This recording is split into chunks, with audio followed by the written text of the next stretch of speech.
Olá, pessoal, tudo bem? Então, estamos começando um projeto novo hoje, chamado Vida em Equilíbrio, Reflexões para o Bem-Estar.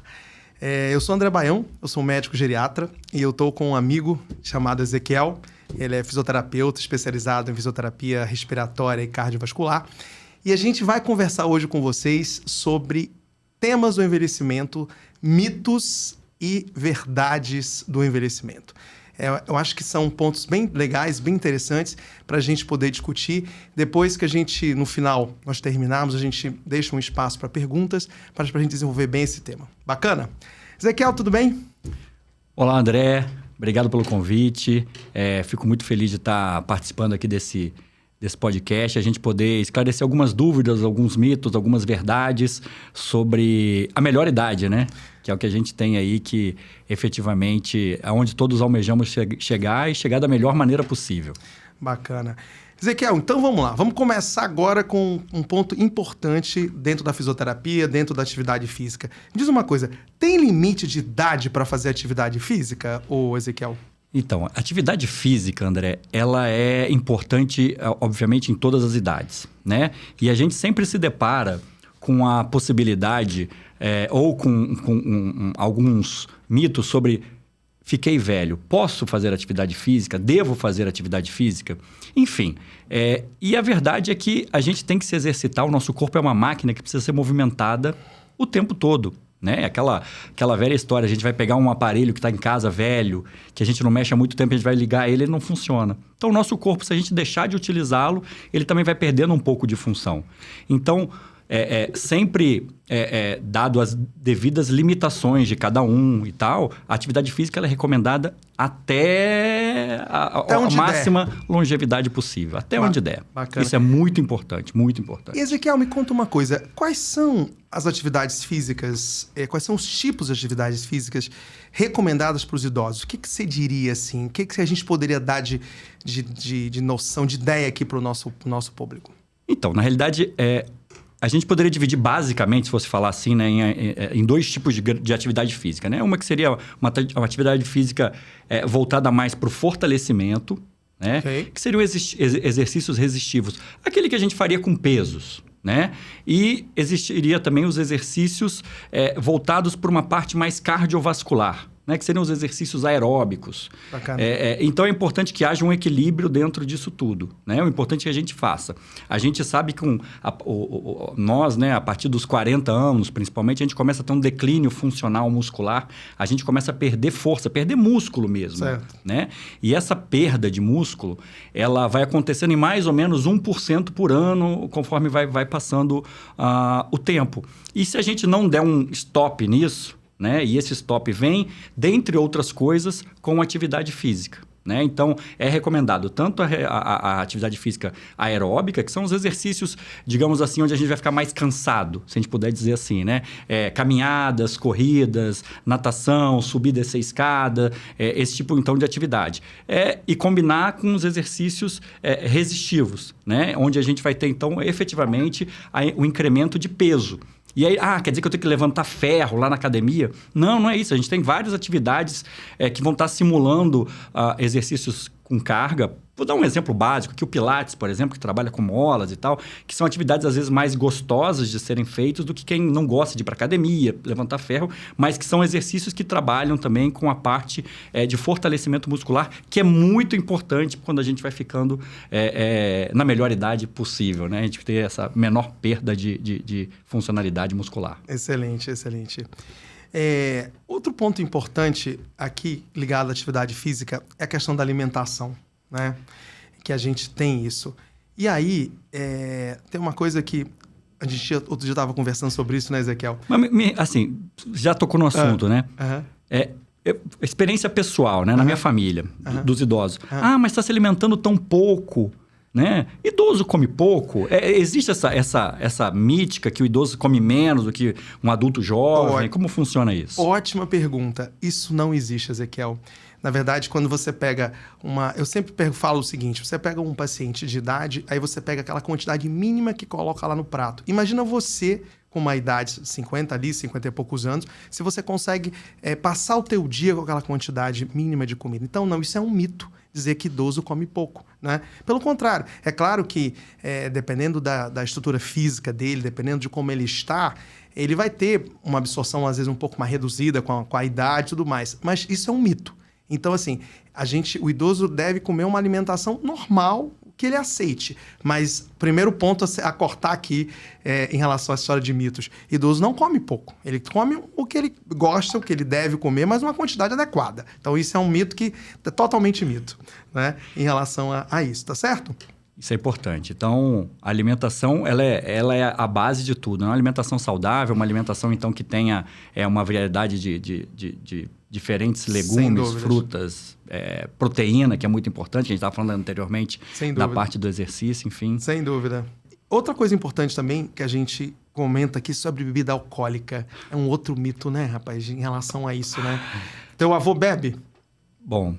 os meus familiares lá do Rio Grande do Sul, né, eles têm o hábito, até hoje, né, de tomar vinho em todas as refeições. Perfeito. Esse é o ponto importante. Mas não é, obviamente, um vinho para ficar embriagado. Sim, uma taça de vinho no almoço, uma taça de vinho no jantar.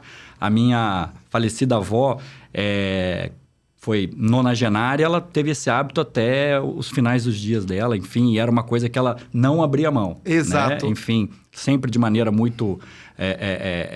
peculiar dela ali, mas tinha que ter tacinha de vinho no almoço, tinha que ter tacinha de vinho no Perfeito. jantar. Outro mito. Então, idoso não pode beber? Pode. Claro que pode. Pode beber. Uma quantidade pequena ali, um tacinho de 200 ml todos os dias. Principalmente a melhor bebida seria um vinho. Inclusive, tem trabalhos mostrando que isso melhora o risco cardiovascular. Então, isso é um outro mito. Pode beber? Pode. Uma quantidade moderada, de preferência um vinho, quantidade pequena, até 200, 250 ml. Né? Tudo em excesso, né? Tudo em excesso faz mal. Sem né? dúvida. Então, a gente está falando do álcool aqui. Obviamente, ninguém está estimulando o álcool, mas a gente entende que ele tem um momento de recreação e que tem o encaixe disso na sociedade. Desde que o mundo é mundo, a gente tem o álcool introduzido nas nossas confraternizações, nas nossas refeições. Então, isso com moderação sempre é muito bem visto. Sem dúvida, sem dúvida. E o tabagismo, Ezequiel? Tabagismo, né? Isso é um ponto importante da gente discutir, né? Você que é um fisioterapeuta que tem especialização na questão respiratória e cardiovascular, a gente sabe que o cigarro ele deve ser realmente reduzido na medida do possível. A gente precisa fazer com que as pessoas fumem menos, porque a gente sabe que isso muda, não é? A questão do envelhecimento saudável.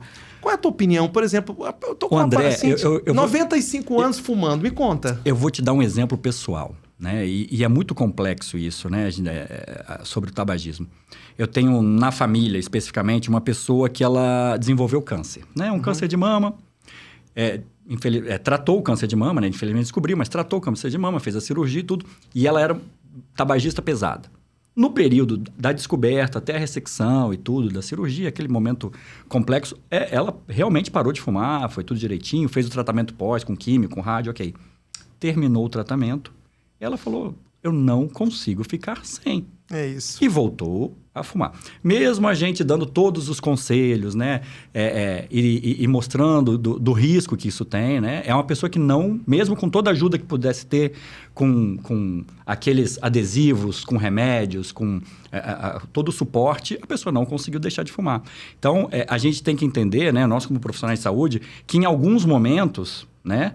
O indivíduo não vai conseguir vencer o tabagismo. E a gente vai ter que, então, saber como lidar com isso. Sem dúvida. Geneticamente, tem pessoas que são mais propensas a desenvolver doenças pulmonares associadas ao tabagismo do que outras pessoas. Né? E, obviamente, isso não é simples de ser descoberto e tal. Mas, quando a gente tem pessoas que têm problemas pulmonares, né? Vamos falar aqui num linguajar fácil, do DPOC, que é o enfisematoso, o bronquítico. Realmente, o tabagismo vai piorar ainda mais a situação. Seria ideal que a pessoa parasse de fumar, né? Mas você deve conhecer, assim como eu conheço, octogenários, nonagenários que fumaram a vida inteira e lógico, isso aumenta o risco cardiovascular, aumenta o risco de câncer, mas acabaram chegando numa expectativa de vida mais alta do que do que a média geral da população. Perfeito. Então, eu acho que esse é o ponto, né? O cigarro, ele deve ser combatido. Não tem como a gente hoje associar o tabagismo a um envelhecimento saudável. Mas, por outro lado, a gente tem que ter um bom senso também, né, Ezequiel? Você pega um paciente, como você citou essa senhora, eu também tenho vários pacientes de consultório de 90, 95 anos, que eu controlo com tomografia de tórax, com exames corriqueiros. E assim, por mais que eu diga que ele deve parar de fumar, nem sempre ele consegue. Então, acho que esse é um mito. Deve parar de fumar? Deve. Mas se eu não consigo parar de fumar nessas condições especiais, a gente tem que continuar levando, administrando. Não que a gente esteja estimulando o tabagismo, longe Muito disso. pelo contrário. Longe disso. Mas é a realidade. Isso, é o que acontece realidade. na prática, realmente, no dia a dia. É aquela história, né? Existe o mundo ideal. Sim. Ideal é que ninguém fumasse. Sim. Né? Sim. O ideal é que todo mundo se exercitasse. Sim. O ideal é que todo mundo fosse eutrófico, fosse magro, né? Fosse esbelto. Verdade. Mas não é o mundo real. Verdade. Então, a gente tem que se adaptar ao mundo real. E aí, realmente, existem situações, algumas exceções de pessoas que vão efetivamente continuar o seu tabagismo, porque não conseguem. É isso, né? é Não isso. conseguem mesmo. Verdade, verdade. Agora sim, a gente falou um pouco de alimentação, né? E tabagismo e tal. E vitamina pro idoso? Essa pergunta é excelente, cara, excelente. E vitamina pro idoso? Todo mundo me pergunta isso, Ezequiel. Como é que é a coisa da vitamina? Cara, eu também queria ter vitamina pra tudo. É vitamina pro cabelo, é vitamina pra unha, é vitamina pra cabeça. Então, assim, Ezequiel, todos os congressos que a gente vai, tudo que a gente discute, todas as pessoas que são sérias, né? A gente vê o seguinte, o que tem hoje de vitamina? São basicamente a vitamina D de dado, tá? Tem que ser colocada, a gente tem que fazer. Por quê? Porque ela está ligada à profilaxia de osteoporose. Então, a vitamina D, ela precisa ser reposta, ela precisa ser suplementada. E uma outra questão do cálcio também. O cálcio, ele também está relacionado à questão também da osteoporose. A gente tem pessoas que têm dietas que não tomam leite, que não comem iogurte, que não comem queijo. Nós temos que suplementar cálcio. Claro que tudo com critério, porque também a gente sabe que o cálcio em excesso também traz alguns problemas. Então, se você me perguntar vitamina, eu vou te falar de duas coisas. D de dado, isso tem que fazer parte da suplementação, e ver a questão do cálcio. Ezequiel, o restante, eu vou dizer a você que assim, mas tem pessoas que tomam. Tudo bem, mas assim, do ponto de vista de prática clínica, do ponto de vista de literatura, é vitamina D de dado e cálcio. Eu acho que essa é o mais importante. E aí, obviamente, o restante, né, Baião? Essa é uma área bem mais específica aí sua, mas é sempre o tratamento individualizado, né? Sem dúvida. Se tiver outras coisas, outras questões que precisam ser empregadas, logicamente, através da avaliação de um clínico, de um geriatra, para determinar esse tipo de tratamento. E uma coisa que fique claro, o Ezequiel, em relação à vitamina. A gente dosa as vitaminas das pessoas. Dosa vitamina B12, a gente dosa outras vitaminas. Então, agora, essas outras, a gente só vai repor se a pessoa tiver redução dessa dosagem no sangue. Agora, a vitamina D e o cálcio, ela independe disso, né? A vitamina D, a gente tem um corte, por exemplo, acima de 30, que a gente dosa no sangue, tem que ficar acima disso. E o cálcio também suplementa pelo menos uma dose de 600 por dia. Mas eu quero dizer o seguinte, as outras vitaminas, a gente só repõe se tiver redução delas no sangue. Essa é a grande verdade, né? Pra gente ver isso. Ezequiel, me conta aqui uma outra coisa aqui. Manda lá. Olha vem. aqui, se eu te contar um negócio. Existe um outro mito que se fala que idoso, por ser idoso, vai cair. Que todo idoso cai. Que a queda acontece no idoso. Isso é uma verdade, Ezequiel? Mais ou menos, né? Não é verdade. Vamos lá, vamos por parte. Né? Vamos imaginar o seguinte. O idoso, né? O indivíduo, de regra geral, com esse declínio funcional que a gente tem com o passar do tempo, principalmente a partir da quarta década de vida e tal, a gente acaba tendo essa perda muscular. E essa perda muscular pode levar a gente a outras situações. Sim. Como, por exemplo, né, quando a gente acaba tendo um pouquinho mais, uma coisa chamada sarcopenia. Sim. Né? Que seria, digamos assim, a perda muscular. A gente vai ficar fraco, né? A gente vai sentir que o nosso músculo vai acabar ficando menos rígido quando a gente faz força, a gente vai ter menos força para levantar as coisas. E essa análise da sarcopenia, né? Ela pode ser uma coisa primária, que todos nós vamos ter ao longo do tempo, ou ela pode ser secundária, associada a outras situações clínicas, Perfeito. outras doenças. Né? Isso que a gente acaba tendo que ser combatido. Aonde que entra isso com o risco de queda? Né? Então, imagina o seguinte, eu estou mais fraco, eu vou tentar levantar da cadeira, não consigo e caio. vou no banheiro, vou tomar tem uma poça d'água, vou dar uma escorregada e eu não tenho aquele tônus para dar uma segurada no meu corpo e eu caio. Né? Veio a questão da tonteira que a gente falou previamente.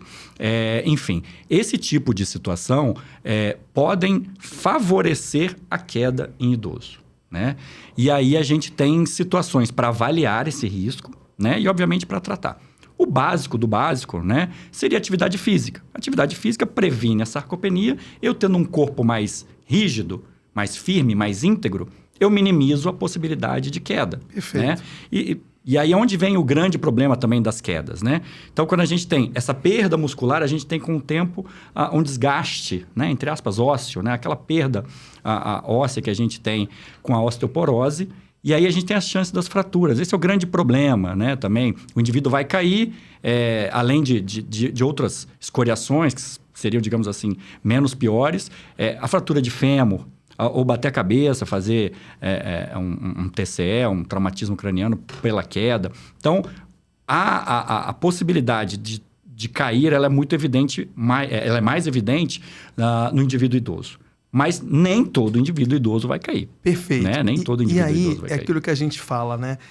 A queda, isso é uma coisa super importante. Queda não é igual a envelhecer, vou ter queda. Não, isso não é uma verdade. Por outro lado, a queda, ela existe por causa dessa questão do envelhecimento, que, como você falou muito bem, a perda da massa muscular, né? A questão, às vezes, de tonteira que isso acontece com o paciente idoso, que a gente precisa diagnosticar e ver o porquê. Então, questões acontecem com o envelhecimento que podem levar à queda. E vou te dizer mais, a gente sempre fala, né? Não pode cair, porque muitas vezes a queda pode ser o início do fim. Às vezes a queda, o paciente, às vezes, ela pode ser o marco de um problema de saúde. Às vezes o paciente está começando uma pneumonia, ninguém diagnosticou, aí ele caiu. Aí você fez o diagnóstico da pneumonia com a queda. Então, a queda era um marcador no paciente idoso, né? Então, é uma coisa que a gente precisa ficar muito atento. Então, qual é o mito? Todo idoso vai cair? Não, todo idoso não vai cair. Porém, a gente tem algumas alterações no envelhecimento que a gente precisa ficar de olho, né? Como você bem colocou, que uma vez essas alterações sendo diagnosticadas como a perda da massa muscular, uma tonteira, uma alteração de marcha que alguns dos nossos profissionais, eu como médico, você como fisioterapeuta, que a gente identifique, esse paciente tem risco de queda. Isso. Aí sim a gente precisa agir no fator predisponente para que ele não caia. Óbvio. Agora, não quer dizer que virou idoso vai cair. Não é isso. Não, muito pelo contrário. Não né? é isso. O envelhecimento saudável, a gente até está conversando sobre isso para evitar esse tipo de situação. Sem dúvida. Mas tem situações onde a gente vai ter essa perda muscular ou a parte neurofuncional também, Sim. que vão propiciar o indivíduo a ter esse risco de queda. E a gente consegue, né? A fisioterapia, o médico, a gente consegue ambulatorialmente identificar isso e já traçar um plano de ação para evitar que esse paciente caia, né? Porque foi o que você falou, às vezes ele caiu e é interna. E a gente sabe que quando interna, começam a aparecer outras coisas já relacionadas também à idade que podem prejudicar ainda mais esse paciente. Esse assunto é tão importante, Ezequiel, que a gente está começando nesse projeto. A gente vai ter um próximo programa só falando de queda. Vou te convidar também para a gente discutir e ainda aumentar ainda mais essa discussão de queda. Eu acho que isso é uma coisa assim, bem importante da gente falar sobre isso, tá certo? Fundamental. A gente está falando de queda e aí eu estava pensando aqui... Às vezes o idoso amanhece com aquele pé inchado, ou andou o dia inteiro, está com o pé mais inchado, ou não fez nada, mas acha que o pé está inchado. Essa relação da idade com o inchaço dos membros inferiores. Excelente. Isso é um mito? Isso é uma verdade? Excelente Todo pergunta. idoso vai ter o pé inchado? Não vai ter o pé inchado. É um outro mito que a gente precisa acabar com isso, Ezequiel. Vamos lá. Essa coisa do pé inchado, a gente quando pega o pé inchado ou a perna inchada, a gente tem que ter um olhar o seguinte: isso pode ser um problema do rim? Pode. Isso pode ser um problema do fígado? Pode. Isso pode ser um problema do coração? Pode. Isso cabe você procurar um médico, né?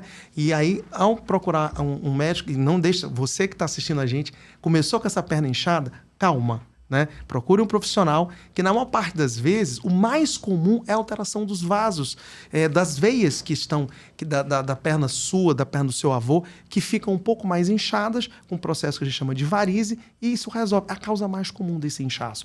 Agora, o que eu quero dizer é o seguinte: o inchaço da perna, a gente tem sempre que afastar problema do rim, problema do fígado, problema do coração. Afastou, como na maior parte das vezes a gente afasta, né? Isso aí às vezes é um problema só mesmo de circulação que a gente ambulatorialmente consegue resolver. Então, é outro mito.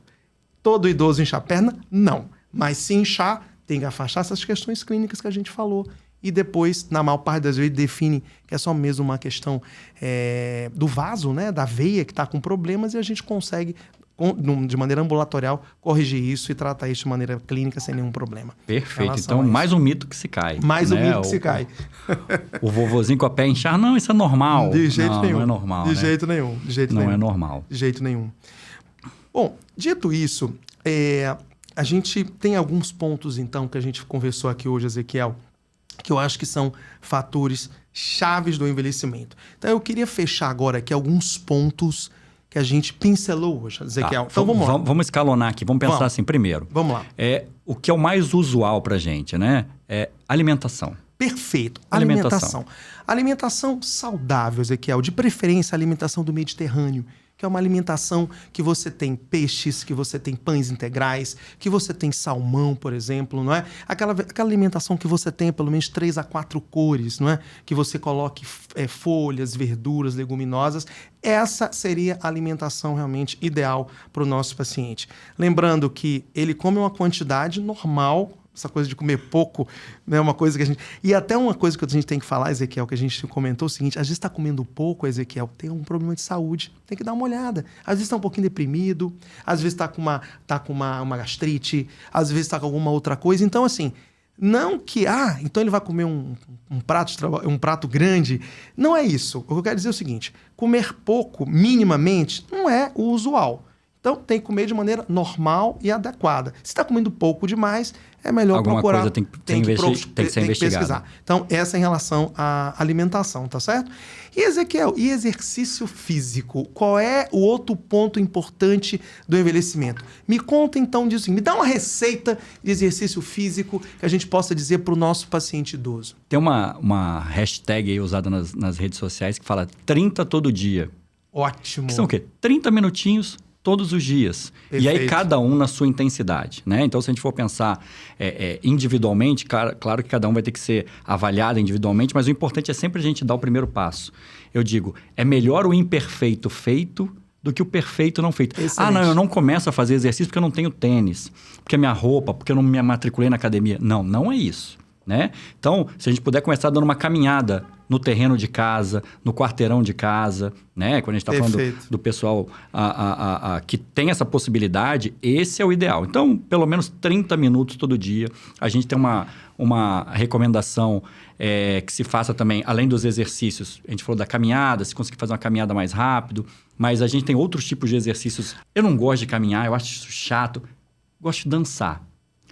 Vai fazer uma dança. Excelente. 2, 3 vezes na semana, aquela hora e meia que você está ali fazendo aquela dança de salão, aquilo é um exercício, aquilo é uma atividade, né? Então, alguma coisa que te dê prazer e que te movimente. Então, a gente está falando de um pedaço do exercício. O segundo pedaço, não tem como a gente fugir, que a gente já discutiu sobre a perda muscular, tem que fazer um pouquinho de carga, tem que ter um pouquinho de peso, né? E aí tem que ver o que lhe agrada. Né? Então, eu consigo ir à academia, ou eu gosto de fazer em casa aqui, com os exercícios que eu posso fazer em casa em relação a isso, mas é importante a gente procurar uma mínima orientação de exercícios de carga, né? de peso, com um pouco de resistência. Às vezes a resistência não é com barra de ferro, é com elástico, é com mola. Então, existem alternativas que a gente vai fazendo esse tipo de situação. Hoje em dia, só por curiosidade, a gente tem tipos de exercício que fazem uma eletroestimulação no corpo inteiro, né? É tipo um choque que faz e você consegue, num período mais curto de tempo, fazer o exercício com eletroestimulação do corpo. Então, existem várias alternativas que a pessoa tem que buscar a que se encaixe melhor. Tanto, obviamente, de expectativa de sentir vontade de fazer aquilo, né? Que essa é a primeira coisa. Porque, não tenho vontade, não vai fazer nada. E a segunda é ver o que se encaixa no seu dia a dia, tanto financeiramente quanto de tempo, mas o importante é sempre fazer. Isso. Né? E o que mais bacana que você falou, Ezequiel, é o seguinte. Então, atividade física tem 2 pontos. Tem que ter uma questão cardiovascular, que é uma parte já, né? Como você falou, andar. Isso. Andar não é vendo vitrine, né? Isso, andar, não é passeando no shopping, isso, né? Você Conta lá a sua frequência e aí aumentar de 20% a 30% a sua frequência. Como você falou, 30 minutinhos tá bacana. Isso já é a parte de exercício aeróbico. E o segundo é como você falou, tem que ter um exercício de um pouquinho de carga.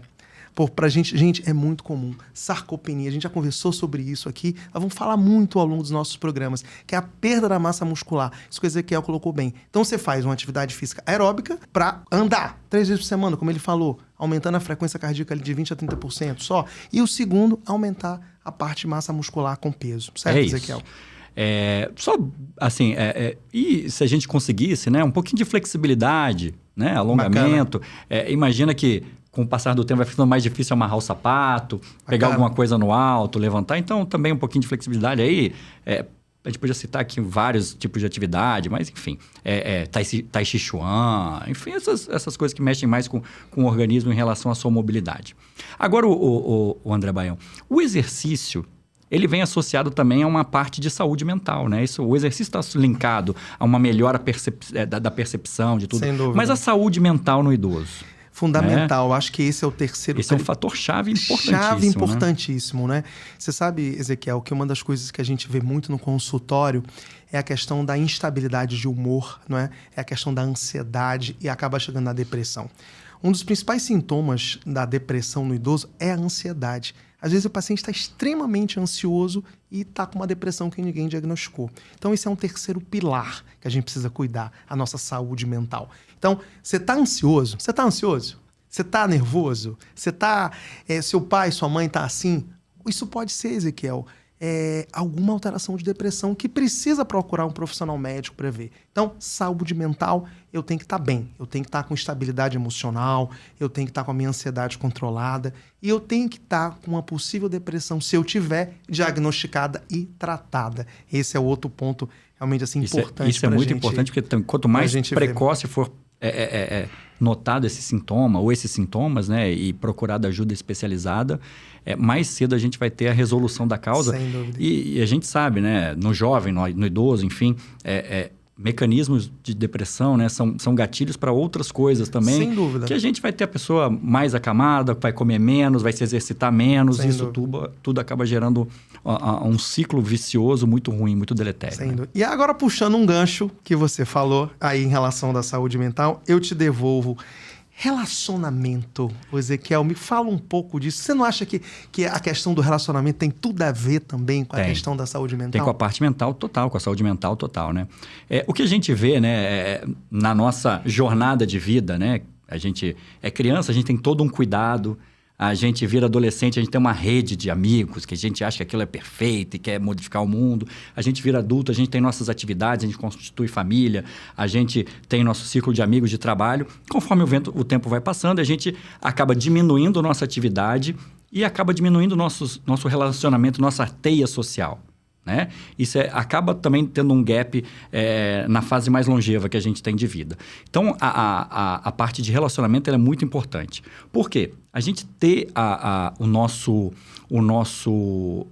convívio, né? O nosso convívio com amigos, com familiares, com atividades periódicas, né? Sei lá, você vai fazer um curso de crochetagem, de alguma terapia manual, alguma coisa manual, com uma roda de pessoas que você não conhece, então você vai ter que interagir, ou ter uma reunião periódica com seus amigos, com a família. Então, isso tudo te mantém alerta, te mantém esperto e mantém a sua cabeça sempre fervilhando ali em relação às suas atividades sociais. Isso é muito importante. Perfeito. Muito importante. Então, ter relacionamentos, né, Ezequiel? A gente precisa ter relacionamentos, seja com amigos de porta da sua casa, vizinhos, seja não necessariamente na própria família, né? Mas claro que na família é fundamental. Sim, fundamental. Você tem lá o seu marido, você tem sua esposa, tem seus filhos, mas você também tem um amigo de porta, você também tem um amigo do clube, você também tem os amigos que você falou, por exemplo, de cursos que possam ser feitos. Então, gente, fundamental, um outro ponto, ter relacionamentos. Isso todos os que chegam lá, que a gente vê que chegam aos 95, aos 100 anos, com qualidade de vida, tem bons relacionamentos estabelecidos. É bom fofocar um pouquinho, né? Não é? É uma delícia. Com certeza. Isso, é uma delícia, dar uma fofocadinha, dar uma conversada. Então, isso dúvida. mantém a gente ativo, mantém a gente com ânimo e isso acaba criando laços, vínculos. Isso é muito bom também para a longevidade. Maravilha, Ezequiel. A gente hoje conversou sobre vários pontos do envelhecimento saudável. A gente começou esse projeto falando sobre mitos do envelhecimento. E aí agora eu queria dar um fechamento para a gente organizar aqui tudo mais ou menos do que a gente conversou. Então, eu queria falar aqui de pontos chaves, certo? Do que a gente falou. Então, primeiro ponto sobre envelhecimento saudável, sobre essa questão dos mitos que a gente precisa fazer. Bom, primeiro é prevenção. Então, tudo, se eu quero chegar lá, se eu quero ter a prevenção, ela não é um mito. A prevenção, ela é uma necessidade, né, Ezequiel? Então, quando eu procuro um médico, quando eu procuro um fisioterapeuta, eu vou começar um trabalho de prevenção. Prevenção de quê? Prevenção de doenças, prevenção de alterações osteomusculares, prevenção de alterações psíquicas, prevenção. Então, tudo isso, você vai num profissional, um time multidisciplinar, não é? Para que a gente possa fazer a prevenção. André, eu faço analogia com carro, né? Você tá lá, você tem o seu carro, ele tá andando todo direitinho, você vai lá, bota gasolina e óleo. E aí, de repente, você parou de fazer as manutenções preventivas, que venceu a garantia do carro, dá muito caro, ele começa a fazer o barulhinho. Exatamente. E bate o motor. Você não foi ver o barulhinho. Você só foi levar no mecânico quando bateu o motor. Vai ficar muito mais caro. Só que a gente está falando do corpo. Exatamente. Né? E quando a gente bate o motor, né, digamos assim... Já era. É muito grave. Né? A gente pode ter situações de doenças cerebrovasculares, né? Pode ter um AVC. Sem dúvida. A gente pode ter cardiovascular, um infarto, né? Osteoarticulares. Uhum. Então, a palavra é prevenção. É sempre muito melhor a gente tratar antes do problema se agravar. Então, sentiu alguma coisa diferente com o seu organismo, procure alguém especializado, procure um médico Exatamente. Da área então, para você poder... Prevenção. Prevenção da doença cardiovascular, prevenção do câncer, prevenção de doenças de osteoporose, prevenção de doenças que abreviam o envelhecimento saudável. Então, prevenção. Isso é um ponto importante, não é, Ezequiel? Para que a gente comece a falar do envelhecimento saudável. Segundo ponto, Ezequiel, jogo para ti agora, reabilitação precoce. Isso é importante. Então, se eu faço um diagnóstico agora, eu tive uma fratura, eu tive, por exemplo, uma internação prolongada. Eu tenho que reabilitar. Um derrame, né? Um AVC. Um AVC. Isso. Ou seja, reabilitação precoce. Isso é muito importante, né? Quanto mais precoce, né? E não entendam o termo precoce no sentido de ser antes da hora. Perfeito. Né? Que isso às vezes dá uma confusão. É o precoce de ser colocado e ser feito na hora certa, mas que a gente possa restituir as funções do nosso organismo. Né? Então, independente da situação clínica que tenha levado a algum tipo de deterioração do nosso organismo, do nosso corpo, né? Se for uma fratura, se for um derrame, se foi preciso fazer uma cirurgia cardíaca, por exemplo, quanto mais precoce eu colocar o nosso corpo para voltar às suas atividades, à sua função dentro de uma normalidade que a situação clínica permita, isso é muito importante. Joia.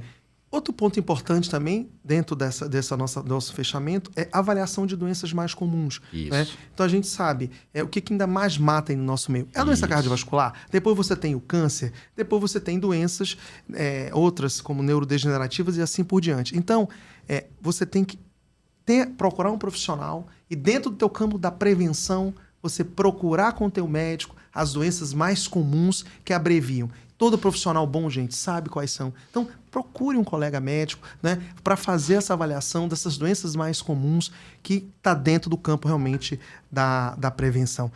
Ezequiel, cigarro e álcool para a gente matar. Vamos lá, cigarro e álcool. Álcool, a gente falou aqui, cara, tudo dentro do limite, né? Dentro de uma expectativa ali de que não vai te deixar embriagado todos os dias, né? Digamos assim, é bem tolerável, né? A gente já discutiu, já tem literatura que fala sobre o vinho, uma taça de vinho, já tem literatura que fala sobre cerveja. Então, não estamos estimulando ninguém a beber, mas faz parte da nossa sociedade, né? Então, faz parte da nossa sociedade. O cigarro, a prerrogativa é sempre, pare de fumar.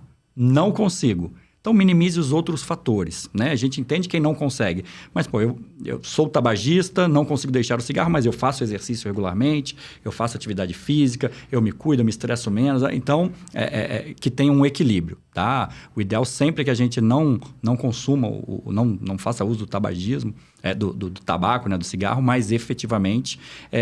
a gente entende que pessoas não conseguem deixar o cigarro. A gente tem que entender. E isso tem que ser tolerado e acompanhado por especialistas. Olha só, bom senso, gente. Bom senso, Ezequiel. Eu, como profissional de saúde, você como profissional de saúde, a gente jamais vai estimular o tabagismo. Sim, pelo contrário, a gente vai fazer com que as pessoas, para as pessoas pararem de fumar. Mas tem situações, como você mesmo colocou, que eu não consigo parar de fumar. Então a gente vai ajudá-los a tentar pelo menos reduzir. E o álcool, um vinhozinho, Ezequiel, um vinhozinho, uma quantidade pequena. Quem não gosta? Quem não gosta? Faz um bem danado, você não acha? Com certeza. E outro ponto também pra gente, dando aqui sequência ao nosso fechamento, atividade física. A gente falou muito sobre atividade física hoje no programa e é só pra gente deixar amarrado essa atividade física. Pelo que a gente comentou, Ezequiel, você tem que ter uma atividade que é um pouquinho de aeróbico, tipo andar 3 vezes por semana, por exemplo, um pouquinho de aumentar a força de alguma maneira e alguma coisa relacionada também ao equilíbrio, certo, Ezequiel? Isso é fundamental para o idoso, né? Então, se a gente conseguir faça com que ele se movimente, tanto da parte cardiovascular, então fazendo exercício aeróbico, e que se ele se movimente, tanto no aumento do exercício que tem cargas resistivas, né? Exercício de força, de pegar peso, molas, elásticos, enfim, depende da atividade física que você vai preferir, são fundamentais para que a gente tenha um envelhecimento saudável, que é o que a gente busca, que eu busco, você busca. Então, a gente tem que tentar fazer isso desde quando a gente é jovem, né? Se a gente puder, desde que a gente nasce, ter uma alimentação saudável, a gente consiga fazer os exercícios, certamente a gente vai ter uma chegada na melhor idade de uma maneira muito mais agradável e com muito menos possibilidade de doenças, né? Então, a atividade física ela é fundamental. Excelente. Só para a gente poder fazer uma busca assim, do que a gente pensa em envelhecimento saudável, né? Então, seria o quê? A atividade física regular. Perfeito. Isso é fundamental, né? A gente já falou. Dieta balanceada. Perfeito. Né? Controle do estresse. Sim. Né? Que aí entra a parte social, saúde mental, isso tudo. Relacionamentos sociais fortes, né? Os nossos vínculos que a gente tem. E você citou, né? A prevenção de doenças crônicas. Perfeito. Né? Então, as principais doenças que elas têm que ser combatidas e diagnosticadas e tratadas precocemente para que elas não evoluam com maior velocidade do que evoluiriam. Perfeito. E agora, para a gente dar uma mensagem final, eu queria o seguinte... Ezequiel, você sabe que a gente começa a envelhecer aos 30 anos. Então, a partir dos 30, a gente não desenvolve mais nada. Então, a gente precisa, a partir dos 30, começar, Ezequiel, um projeto. Isso. Você vai escolher... que saúde você vai ter. Você vai escolher como você vai chegar ali aos 95, aos 100 anos, com qualidade de vida, com autonomia, com independência física e mental. Você escolhe.